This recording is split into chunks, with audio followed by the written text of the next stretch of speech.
Kat sekolah dulu ada seorang senior saya duk ceramah yang Facebook, IG, Twitter ni sebenarnya geng Yahudi cipta untuk cari Imam Mahdi. Benda-benda macam ni saya rasa mengarut lah. Kita dah ada GLCC dah pun. Duk cakap lagi benda-benda tak berkembang dan tak berwawasan. Tapi kan on record sepatutnya memang Yahudi kena buat benda tu. Sebab dari dulu pun raja mereka teropong bintang, tengok batu, perhati pokok, tunggu semata untuk cari tempat Nabi akhir zaman lahir. Kalau Nabi pun macam tu bersungguh mereka nak kerat, apa sangat Imam Mahdi je tak? Cuma kalau kita rasa mereka cara ikut FB tu paling canggih dah lah. Cerita macam mana ada orang boleh kenal bapa Nabi akan jadi bapa Nabi sebelum kahwin dengan mak Nabi. Saya rasa tu lagi pecah kepala lah. Sebab tu Tok Wan Nabi on the way nak bawa anak dia Abdullah, ayah Nabi, untuk pergi berkahwin dengan mak Nabi Aminah. Tengah jalan ada seorang perempuan tahan ayah Nabi, merayu-rayu ajak kahwin dengan dia. Ayah Nabi kenal, Tok Wan Nabi pun kenal Amoi ni siapa. Tapi sebelum ni hang tak kata macam ni pun.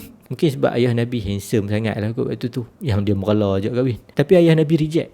Sebab ayalah tengah on the way nak pergi menikah kan, gentleman, tak rebah dengan bujukan wanita. Cuma bila mak ayah Nabi settle majlis, lepak sat rumah mak mentua 3-4 hari, on the way balik perempuan tu duk ada lagi kat situ tunggu ayah Nabi. Tapi kali ni dia tak ajak kahwin dah. So ayah Nabi heran. Dia pergi tanya, kenapa tak mai ajak dia kahwin dah?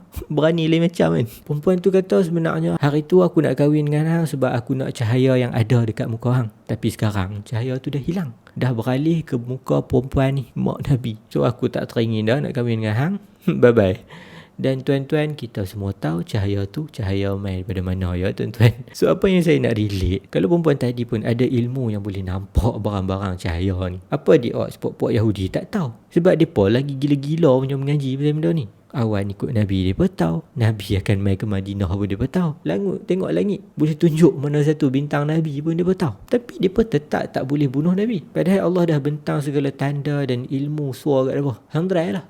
Allah kata tak boleh. Tak boleh lah. So kalaupun Yahudi jumpa akaun calon Imam Mahdi kat dalam Facebook dan mereka nak extract dia, hang try lah. Allah kata tak boleh. Tak boleh lah. Dan kita sebagai Muslim, kita yakin mereka tak akan pernah boleh. So better kita tak payah beraya sangat duk tikam Imam Mahdi ni duk di Elmina ke Gunung Mak Jincang ke. Fokus buat benda lain lagi better lah kot kan. By the way, perempuan tadi tu ada kata dia saudara kepada Warqah bin Naufal, sepupu kepada Sayyidatina Khadijah binti Khuwailid, isteri Rasulullah SAW. Dan cerita ni saya baca dari buku Martin Ling ni.